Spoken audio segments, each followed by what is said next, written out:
में हम two way slab chapter में डिस्कस कर रहे थे, जो हमारा एक न्यूमेरिकल प्रॉब्लम्स थी टू वे स्लैब के रिगार्डिंग।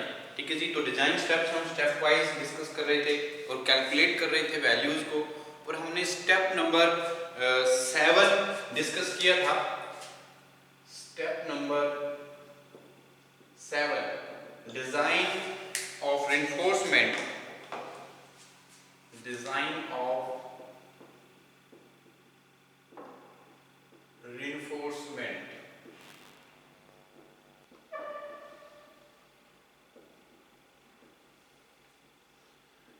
डिजाइन ऑफ रिइंफोर्समेंट, तो इसमें हमने डिस्कस किया था जो हमारी रिइंफोर्समेंट है शॉर्टर स्पैन के अकॉर्डिंग और लॉन्गर स्पैन के अकॉर्डिंग हम जो स्टील प्रोवाइड करते हैं उसके एरियाज को हमने डिस्कस किया। तो सबसे पहले हमने डिस्कस किया जो पार्ट 1 था, जो रिइंफोर्समेंट हमने कैलकुलेट की थी, एरिया जो कैलकुलेट किया along short span, area of steel along short span, यानी कि ASTX की वैल्यूज फाइंड आउट की थी हमने, और ASTX की वैल्यू जो आई थी वो हमारे पास वैल्यू फाइंड आउट की थी हमने 516 mm स्क्वायर। ठीक है जी, और उसके बाद हमने एरिया जो निकाला था minimum area of steel required, तो वो आया था हमारे पास। तो मिनिमम एरिया ऑफ स्टील जो आया था वो कितना आया था, मिनिमम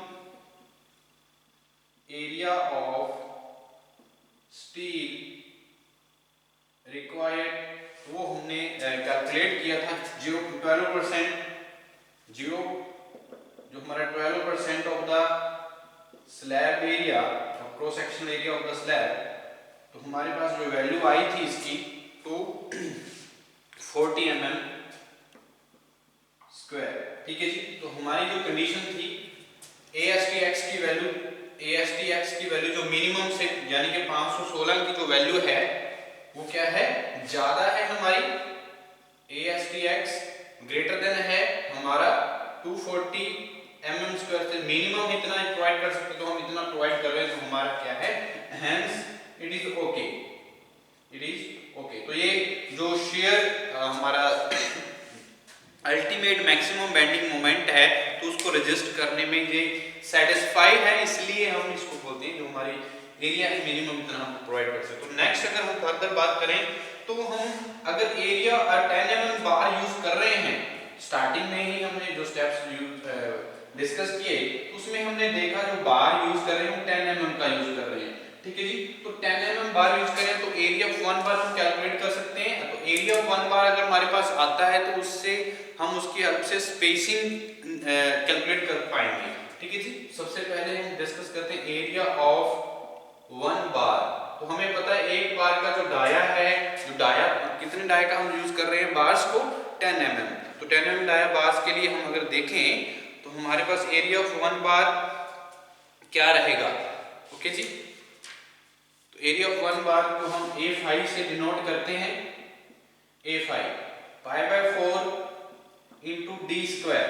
तो D यहाँ पे क्या है, डाया ऑफ बार, तो यहाँ से जो वैल्यू आएगी π/4 इंटू 10 होल स्क्वायर, तो यहाँ से जो वैल्यू आई A5 की, तो एरिया ऑफ 1 बार आ सकता है, तो यहाँ से वैल्यू आएगी हमारे पास 78.5 mm स्क्वायर, 78.5 mm स्क्वायर। ठीक है जी, तो ये वैल्यू है हमारी एक बार की एरिया की। तो उसके बाद स्पेसिंग की बात करते हैं, तो स्पेसिंग ऑफ बार क्या है, स्पेसिंग ऑफ बार्स।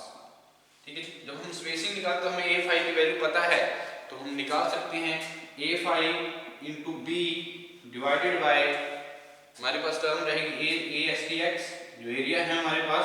तो यहाँ से A5 की वैल्यू 78.5 mm स्क्वायर है, B हमारे पास 1000 mm है, और ASTX की वैल्यू हमने फाइंड आउट की इसी स्टेप में, जो शॉर्टर स्पैन के अकॉर्डिंग एरिया है वो कितना रहेगा हमारे पास 516। ठीक है जी, तो यहाँ से स्पेसिंग आ सकती है, तो स्पेसिंग हमारे पास आफ्टर द कैलकुलेशन क्या रहेगी 152, यानी कि लगभग 150 mm हमारे पास क्या है, स्पेसिंग है। ठीक है जी, जो हम प्रोवाइड कर रहे हैं करेंगे। ओके, तो स्पेसिंग यहाँ से आ गए, तो इससे हम जो स्पेसिंग है वो क्या होनी चाहिए, इसके लिए चेक लग जाएंगे। It should not be less than, spacing के लिए क्या है, it should not be less than. तो कुछ कंडीशन है किससे लेस देन नहीं होनी चाहिए। नंबर 1, जो हमारी 3 times of the effective depth, यानी कि 3D 3 इंटू डी कितना है 180 mm, तो कितना हुआ हमारे पास, इससे कम नहीं होना चाहिए। जो हमारी स्पेसिंग है 540, it should be not be less than, it should be less than, it should be less than, not be नहीं है, it should be less than. यहाँ पे ये बात ध्यान दीजिए, ये क्या रहेगा, it should be less than, it should be less than. ठीक है, फर्स्ट कंडीशन है 3D, इससे कम होनी चाहिए। कितनी है यहाँ से 3D, डी क्या है यहाँ पे, effective depth of the slab. ठीक है जी, तो क्या रहेगी इफेक्टिव डेप्थ यहाँ पे 180, तो यहाँ से आएगा हमारा 540, तो इससे कम है 150, सही है, शुड बी लेस देन है। और सेकंड अगर हम बात करें तो सेकंड टर्म क्या रहेगी, सेकंड टर्म में हमारा क्या है 300 mm, तो 300 mm से भी कम होनी चाहिए, तो 300 mm से भी हमारी स्पेसिंग क्या है, कम है। तो दोनों कंडीशन सेटिस्फाई हैं। तो इसमें हम क्या मतलब क्या है, हम 10 mm का जो डाया का हम यूज करेंगे, बार यूज करेंगे, और हमारी स्पेसिंग रहेगी 150 mm की। तो ये हम अलोंग शॉर्टर स्पैन ये हम क्या कर सकते हैं, प्रोवाइड कर सकते हैं। सरियत को हम लिख सकते हैं यहाँ पे, ये बात को भी ऐसे लिखेंगे, hence provide 10 mm dia bars at the rate, centre to centre spacing कितनी है 150, centre to centre spacing along shorter span, तो ये हम क्या कर रहे हैं, प्रोवाइड कर रहे हैं। तो ये बात आपने ध्यान रखनी है। ठीक है जी, तो ये इससे हमें क्या शॉर्ट स्पैन के अकॉर्डिंग हम 150 mm स्पेसिंग से 10 mm डाया के बार से हम यूज करेंगे। उसके बाद हम एरिया ऑफ स्टील प्रोवाइडेड की बात करें, तो एरिया ऑफ स्टील हम कितना प्रोवाइड कर रहे हैं। ठीक है जी, तो एक्चुअल में कितना प्रोवाइड हो रहा है, तो हमने एज्यूम ASTX की वैल्यू जो पहले फाइंड आउट की, तो वो तो हमने फाइंड आउट की थी एज्यूम, जो रिक्वायरमेंट थी, इतनी रिक्वायर्ड रहेगा एरिया।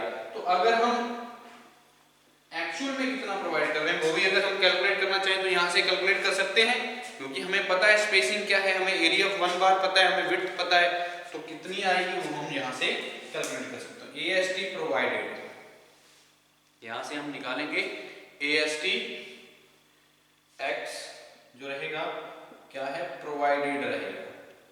ठीक है जी, तो कितना प्रोवाइड कर रहे हैं, तो क्या टर्म रहेगी अगर प्रोवाइडेड निकालना चाहें, तो area of 1 bar into width of the slab by spacing, जितनी भी सेंटर टू सेंटर स्पेसिंग आती है, तो वहां से हम एक्चुअल में जो हमारा एरिया स्टील प्रोवाइड कर रहे हैं वो आ सकता है। तो एरिया ऑफ 1 बार हमारे पास कितना आया था 78.5 mm स्क्वायर आया था, तो यहाँ से 78.5 इंटू बी हमारे पास क्या 1000 mm, और सेंटर टू सेंटर स्पेसिंग अभी हमने कैलकुलेट की 150, तो 150 ओके। तो यहाँ से हमारे पास AST प्रोवाइडेड आ गया है 523 mm square, 523 mm square actual में जो हम प्रोवाइड कर सकते हैं। ठीक है जी, कर रहे हैं। ओके, तो ये हमारा है AST x, जो शॉर्टर स्पैन के अकॉर्डिंग हम ये एरिया है इतना आएगा।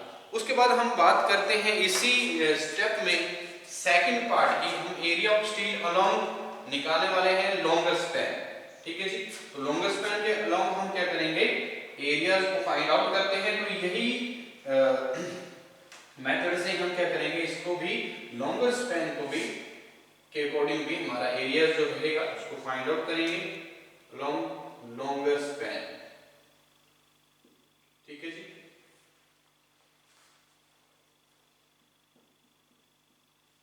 AST x ये क्या है AST y से हम इसको डिनोट करेंगे।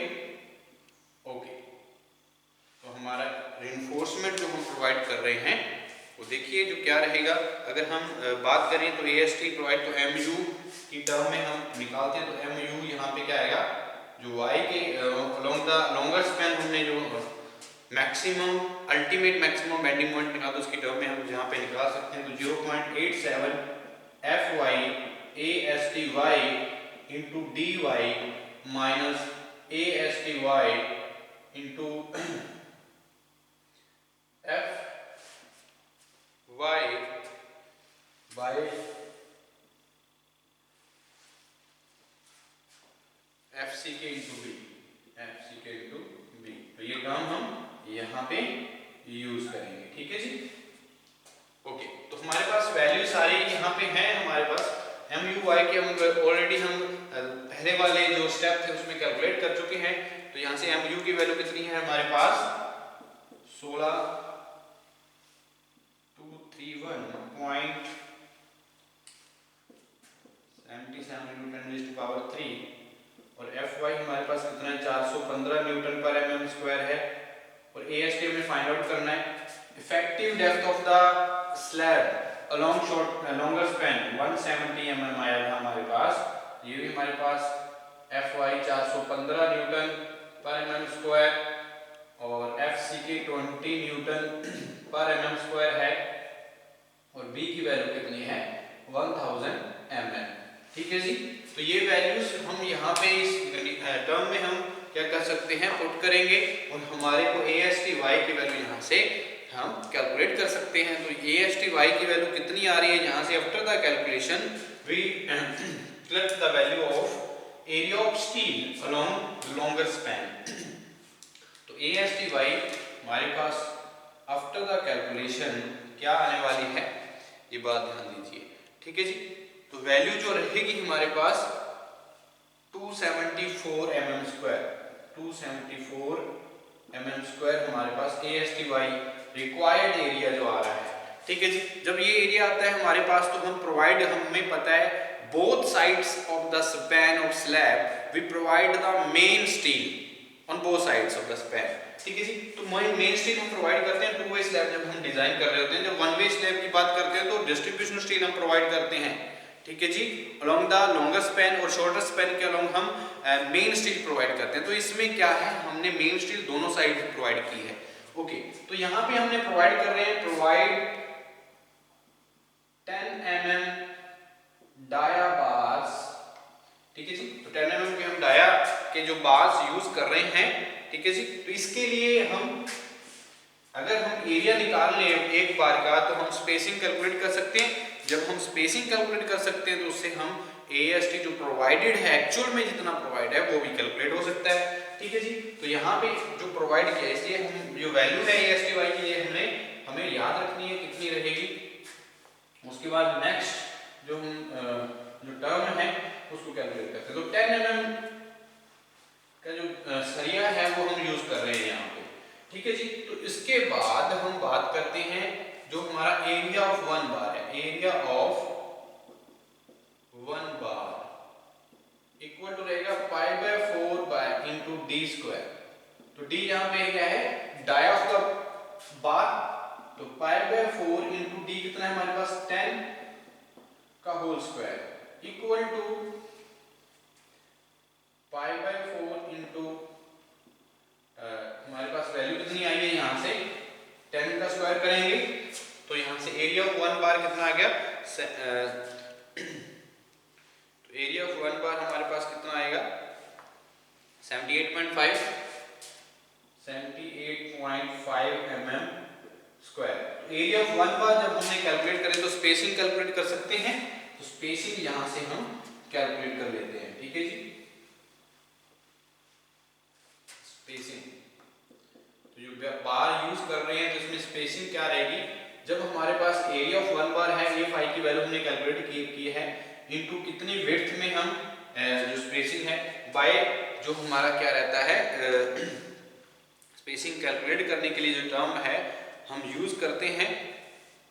तो AST हमारे पास क्या था ASTY, क्योंकि हम along the longer span calculate कर रहे हैं। तो A5 हमारे पास कितना है 78.5 into width of the slab क्या है 1000 mm और ASTY की वैल्यू भी हमने फाइंड आउट की इस स्टेप में। लॉन्गर स्पैन का एरिया कितना हमने कैलकुलेट किया था, जो एरिया ऑफ स्टील था ASTY की 274 आया था, ठीक है जी। तो 274, तो यहाँ से हमारी स्पेसिंग की वैल्यू आ सकती है।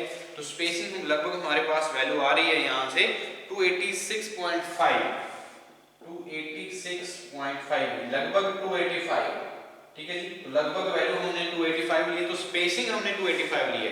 तो स्पेसिंग को चेक कर लेते हैं। तो spacing it should not, it should less than, it should be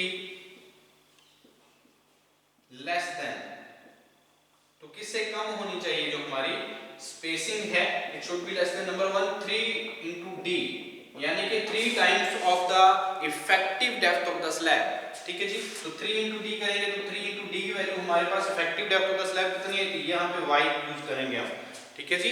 तो डेप्थ ऑफ द स्लैब लोग लॉन्गर स्पैन देख रहे हैं, तो हमारे पास y effective depth of the slab along longer span हमारे पास कितनी थी, 170 थी।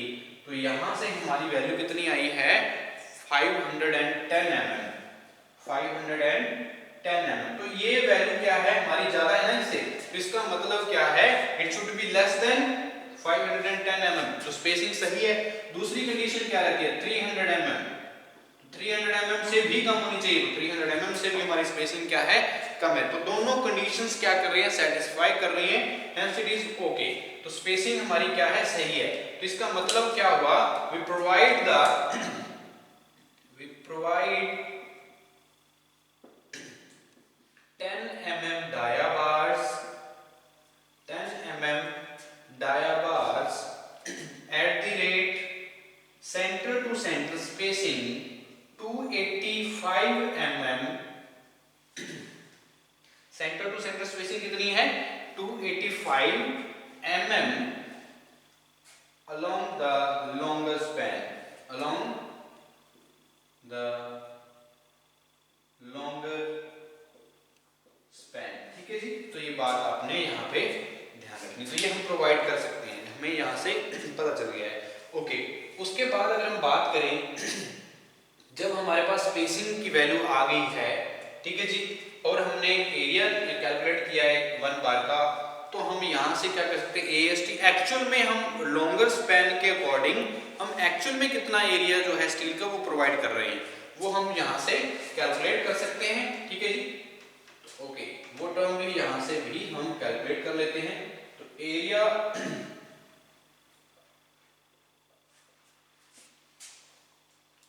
ASTY प्रोवाइडेड, ASTY यहाँ पे क्या है, area of steel along longer span provided. तो एक्चुअल में कितना प्रोवाइड हो रहा है, तो उसके लिए क्या है A5, यानी कि area of the 1 bar into width of the slab by spacing, centre to centre spacing. तो सेंटर टू सेंटर स्पेसिंग कितनी, A5 हमारे पास कितना आएगा 78.5, और B width of the slab कितना है हमारे पास 1000 divided by centre to centre spacing कितनी है 285। तो यहाँ से एक्चुअल में जो हम प्रोवाइडेड कर रहे हैं area of the steel along the longer span वो कितना आ गया, यहाँ से कैलकुलेट करके हम इसकी वैल्यू को फाइंड आउट कर सकते हैं। तो 275 mm स्क्वायर यहाँ से हमारी वैल्यू आ रही है 275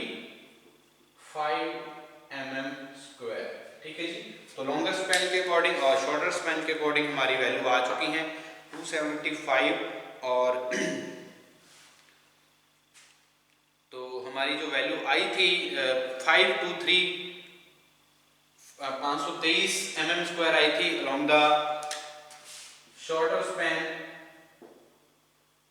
और अलोंग द लॉन्गर स्पैन हमारा 275 mm स्क्वायर आ रहा है, ठीक है जी। तो ये हमारी थे एरियाज, ये क्वेश्चन था। तो इसके लिए अगर जो हम along long span bars can not be bent up because if the alternate bars are bent up, तो हम अलोंग लॉन्ग स्पैन जो बार्स प्रोवाइड करते हैं बेंट अप बार्स नहीं प्रोवाइड करेंगे, क्योंकि जो अल्टरनेट बार्स हम प्रोवाइड करते हैं वो बेंट अप ही होते हैं, ठीक है जी।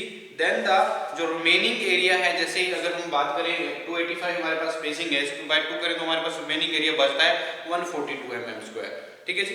तो ये जो है हमारा मिनिमम एरिया है, क्योंकि हम मिनिमम एरिया हमारा कितना है 240 mm स्क्वायर है, तो इसलिए हम कह रहे हैं जो हमारा अल्टरनेट बार्स ही हमारे क्या बेंट अप हैं, तो ये हमारा क्या है एरियाज, ठीक है। तो हम चेक के लिए हम इसको इसी क्वेश्चन को अगर हम देखें आगे क्वेश्चन को फर्दर अगर कैलकुलेट करना चाहें तो क्या कर सकते हैं, इनको चेक फॉर शेयर क्योंकि शेयर के लिए भी चेक कर सकते हैं, क्योंकि हम क्या कर सकते हैं वहां पे टाउ वी की वैल्यू को फाइंड आउट कर सकते हैं, ठीक है जी, यानी कि टाउ वी एवरेज जो नॉमिनल शेयर स्ट्रेस है वो हम कैलकुलेट करेंगे, और शेयर स्ट्रेस फॉर कंक्रीट और maximum shear stress for concrete जो वैल्यू रहेगी वो हम कैलकुलेट करेंगे। ये हम जो पहले वाले क्वेश्चंस हैं हम बार-बार 2 बार पहले भी कैलकुलेट कर चुके हैं इन चीजों को, ठीक है जी। तो ये हमारा क्या रहेगा, tau v tau c max की वैल्यू भी उसी तरह से हम यहाँ पे भी कैलकुलेट करेंगे, ठीक है जी। तो नॉमिनल शेयर स्ट्रेस की वैल्यू जो है कंक्रीट की वैल्यू और टाउ सी मैक्स की वैल्यू Fe415 पे डिपेंड करती है, तो वहां से हम डायरेक्ट कोड से वैल्यू जो है पुट कर सकते हैं, और हम कंडीशंस को अप्लाई कर सकते हैं। टाउ वी की वैल्यू अगर हम बात करें, टाउ वी की वैल्यू क्या होनी चाहिए, फर्स्ट कंडीशन की बात करें तो टाउ वी की वैल्यू क्या होनी चाहिए, लेस देन टाउ सी होनी चाहिए, और दूसरी कंडीशन की बात करते हैं तो टाउ सी क्या होना चाहिए, less than tau c max होना चाहिए, ठीक है जी। और अगर थर्ड कंडीशन की बात करें तो क्या रहती है, टाउ वी अगर ग्रेटर देन टाउ सी आ जाता है तो यहाँ पे नॉमिनल शेयर इन्फोर्समेंट करने की जो हमारी शेयर इन्फोर्समेंट करने की जरूरत होती है।